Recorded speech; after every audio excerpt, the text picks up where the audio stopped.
사람들은 시간이 흐를수록 슬픔의 크기가 작아졌다고 믿는다. 하지만 실제로 일어난 일은 우리가 슬픔의 크기보다 더 크게 성장한 것이다.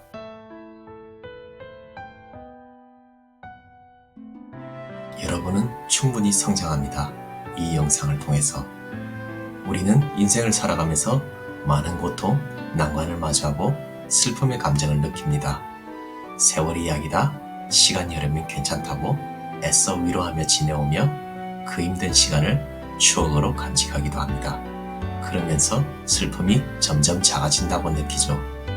하지만 슬픔은 시간이 흐른다고 작아지는 것이 아닙니다. 그 슬픔을 느끼는 감정의 주체인 여러분이 성장했기 때문입니다. 그렇다면 이 성장은 어떻게 일어날까요? 학습의 관점에서 본다면 독학을 통해서입니다. 시간이 흐른다고 해서 우리가 해야 하는 공부가 줄어들까요? 오히려 더 어려워지고 늘어날 수 있습니다. 여러분이 주체가 되는 치열한 공부의 흔적들이 쌓여서 우리의 지적이고 영적인 그릇의 크기가 성장하는 것입니다. 이것이 바로 독학력의 힘입니다. 저자 고요엘 작가는 자신의 저서를 통해 우리의 공부는 슬픔을 작게 만드는 것이 아닙니다. 우리의 공부는 그 슬픔을 극복하고 그것이 아주 가벼운 존재로 보일 때까지 스스로 성장하는 것입니다. 오늘 이 영상을 통해 여러분이 독학력의 인사이트를 얻고 그것이 성장에 도움이 되기를 바라며 책 속으로 들어갑니다. 실제 공부 시간과 우선순위에 집중하라. 스콧 영은 MIT에 입학하지 않고도 MIT 컴퓨터공학 4년 과정 33개 수업을 1년 만에 독파해 획기적인 학습법으로 미국 전역에 화제를 불러일으켰다. 이 과정에서 얻게 된 학습에 대한 노하우를 2019년에 울트라러닝이라는 책으로 출간했다. 스콧의 독학 이야기를 읽으면서 가장 인상적이었던 부분은 MIT 4년의 과정을 1년 만에 마무리 지었다는 것이다. 그렇다면 반대로 질문할 수 있다. 왜 스콧이 1년에 해내는 과정을 다른 사람들은 4년을 꼬박 공부하냐는 것이다.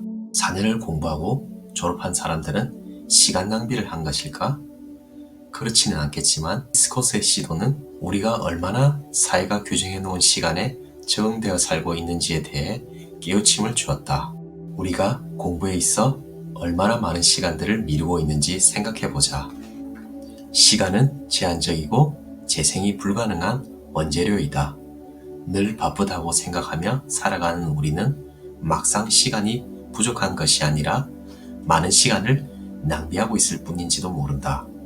하루의 일상 중 중요한 일을 하기 위해서 얼마나 몰입해 시간을 사용했는지 구체적으로 측정해 본다면 적나라한 현실을 깨닫는데 큰 도움이 될 것이다. 사실 우리에게는 돈보다 시간이 중요한데 우리가 시간을 관리하는 방식은 돈을 관리하는 방식보다 마인드와 기술적 측면에서 너무 허술하다. 우리는 돈을 내는 물건만 산다고 생각하고 시간으로 지불하는 건 공짜라고 생각한다.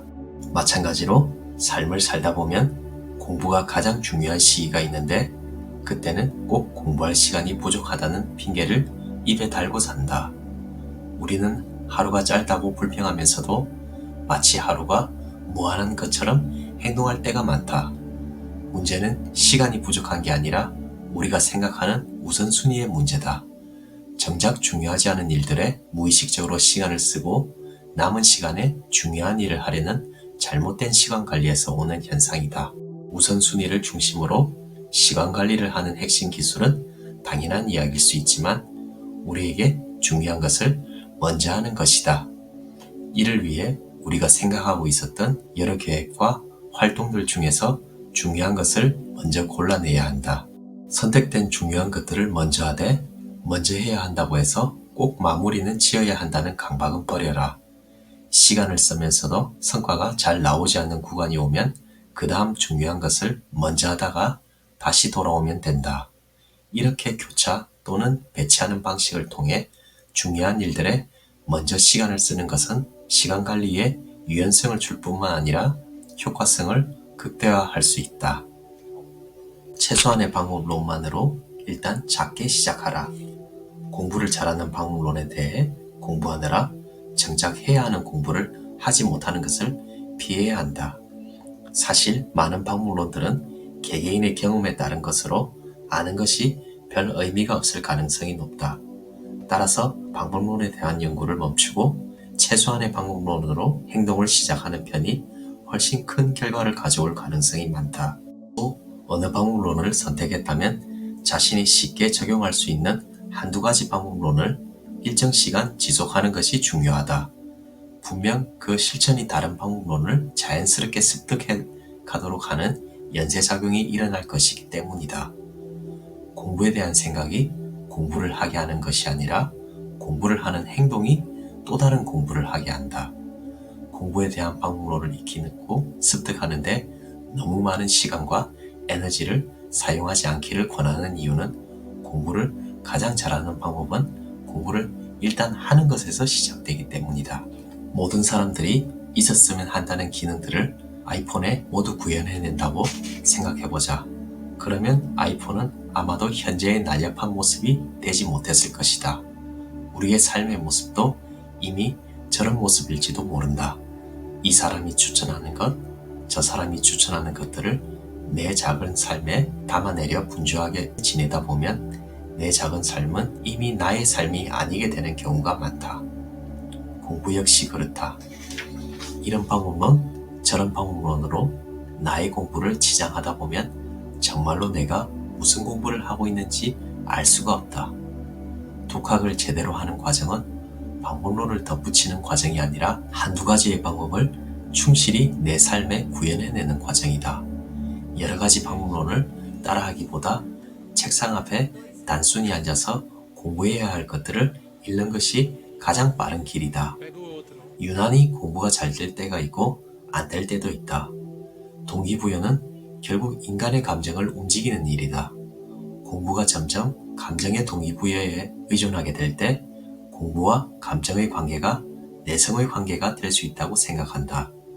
작은 동기부여에도 나의 감정이 나의 공부를 풍성하게 했지만 시간이 갈수록 더 큰 동기부여와 더 큰 감정을 필요로 한다면 이것은 문제가 있는 것이다. 따라서 공부를 시작할 때는 항상 동기부여가 필요하지 않을 만큼 작은 목표로 공부를 시작하고 공부하는 행위 자체가 나의 공부를 이끌어가게 만들어야 한다. 비어둔 공간이 있나요? 삶이 너무 촘촘한 사람들하고는 무엇인가를 같이 하게 되지 않는다. 무언가를 제안하면 과거에 다 해봤다고 하고 뭔가를 더 하기에는 지금도 너무 바쁘기도 또 새로운 것을 제안하기에는 앞으로 무엇을 할지가 너무나 명확한 사람들이기 때문이다. 내가 시간을 억지로 짜맞추지 않으면 좀처럼 무엇인가를 같이 해보기가 쉽지 않다. 나도 예전에는 그런 사람이었다.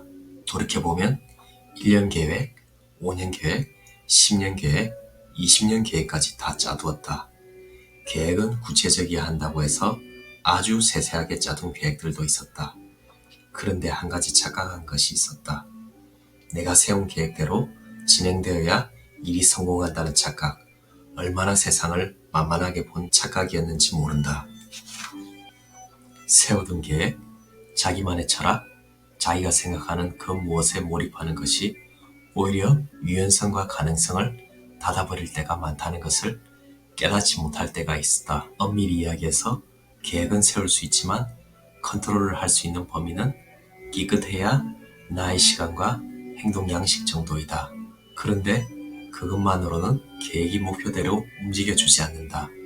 계획은 어찌 보면 자기 관리를 위한 것이지 타인이나 상황 관리를 위한 것이 아니다.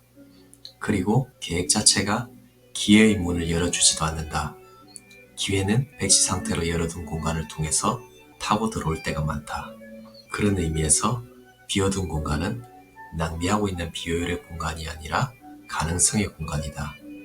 그래서 계획에는 항상 빈 공간을 만들어 두어야 한다.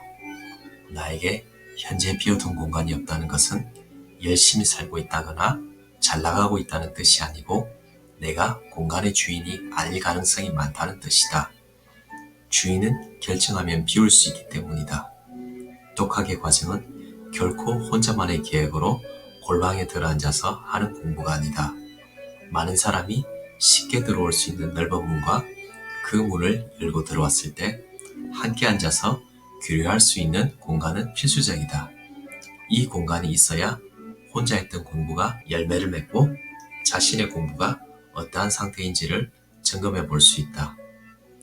영국에는 갭이어라는 제도가 있다. 학업을 병행하거나 잠시 중단하고 대학에 입학하기 전에 1년 정도 봉사, 여행, 인턴, 창업 등의 현실적인 활동들을 통해 향후 자신이 나아갈 방향을 설정하는 시간을 말한다. 본인이 원하는 다양한 경험들을 할 수 있도록 제도적으로 보장하고 있으며 정부에서 공식적으로 상담도 해주고 있다. 고등학교를 졸업하면 경주하듯이 대학에 진학해야 하는 한국의 현실에서는 이해가 되지 않을 수도 있다. 1960년대 영국에서 처음 시작된 이 제도는 시행 후 학업 성취도의 향상, 대학 중도 포기율의 저하, 성적 향상 등 가시적인 성과가 나타나 현재는 아일랜드 등 유럽 국가들뿐만 아니라 미국, 캐나다, 뉴질랜드 등 많은 국가들이 도입하여 시행하고 있다. 영화 해리포터의 배우인 엠마 왓슨은 아이비리그의 명문 브라운 대학교에 입학하기 전에 갭이어를 갖고 영국의 공정무역 패션 브랜드인 피플트리에서 디자이너로 활동했다. 마하트마 간디는 인생은 서두르는 것 말고도 더 많은 것이 있다고 했다. 속도를 늦추거나 때로는 하는 것을 아예 멈추고 새로운 것을 잠시 해보는 것들은 오히려 우리들의 삶과 공부를 풍성하게 한다. 그렇기에 비어둔 공간은 낭비의 시간이 아니라 투자의 시간이다. 가장 불행한 사람은 비어둔 공간이 없어서 어느 한 길에만 매몰되어 있거나 해보고 싶었던 다른 길들에 발도 들여보지 못하고 인생의 대부분을 소진해버린 사람이다. 하다만 공부들은 쓸모없는 것일까? 책장에는 한두 장만 읽은 책, 중간쯤 읽다가 흥미를 잃어버린 책, 심지어는 사놓고 읽지 않은 책들이 가득하다. 책의 마지막 장까지 읽은 책은 막상 얼마 되지 않는다. 이 읽다가만 책들은 쓸모없는 것일까? 만약 약간의 쓸모라도 있는 것이라면 이것들은 어떤 의미가 있는 것일까?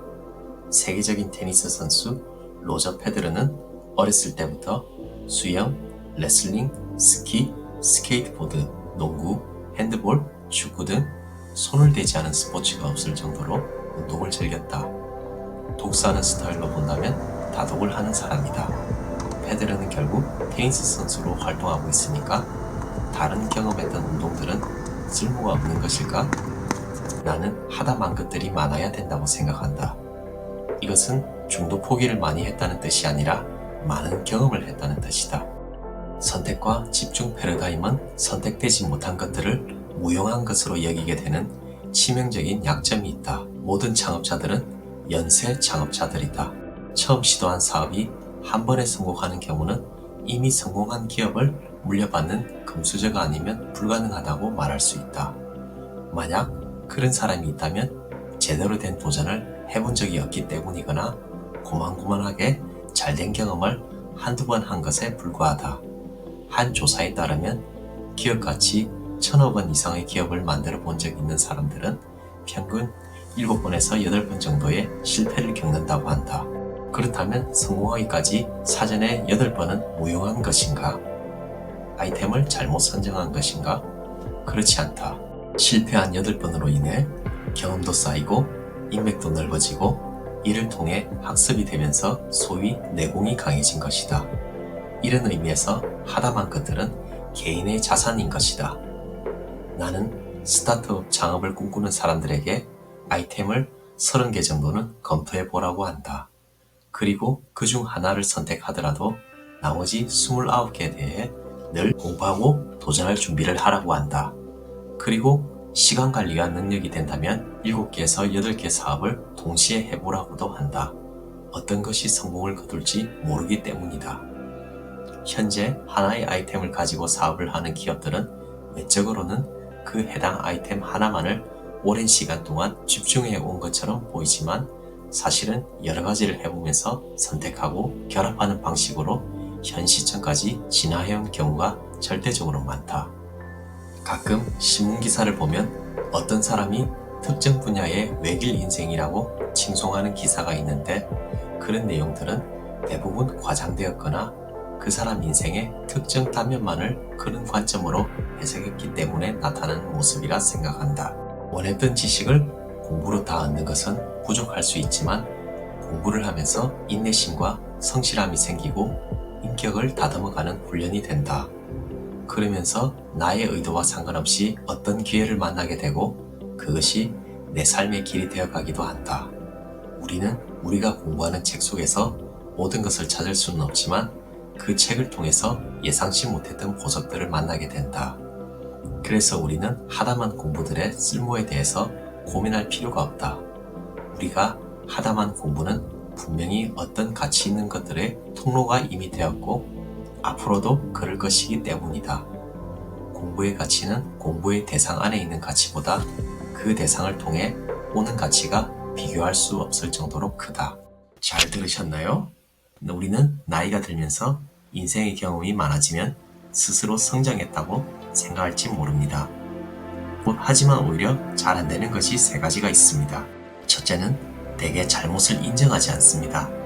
잘못을 인정하면 상황이 깔끔히 정리되는데도 자신의 합리화나 변명을 합니다. 둘째는 좀처럼 새로운 방식을 시도하지 않습니다. 기존의 방식에 굳어졌기 때문에 새로움을 받아들이길 거부합니다. 마지막으로 방향을 바꾸지 않습니다.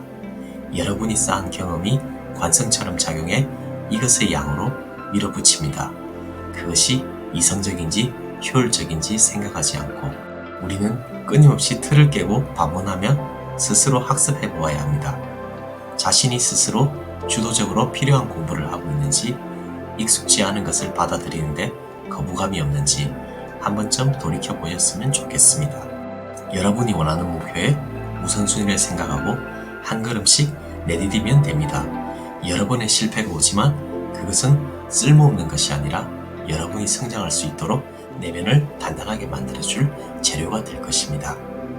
원래 독학력은 3부까지 완결할 계획이었습니다. 하지만 고요엘 작가님을 통해서 12월 18일 세미나에 참여할 계획입니다. 세미나에서는 독학력을 실습 중심으로 구체적인 방법을 배우고 이것도 여건이 허락한다면 영상을 만들어 볼 생각입니다.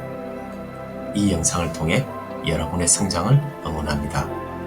이상 시나브로 책방이었습니다. 감사합니다.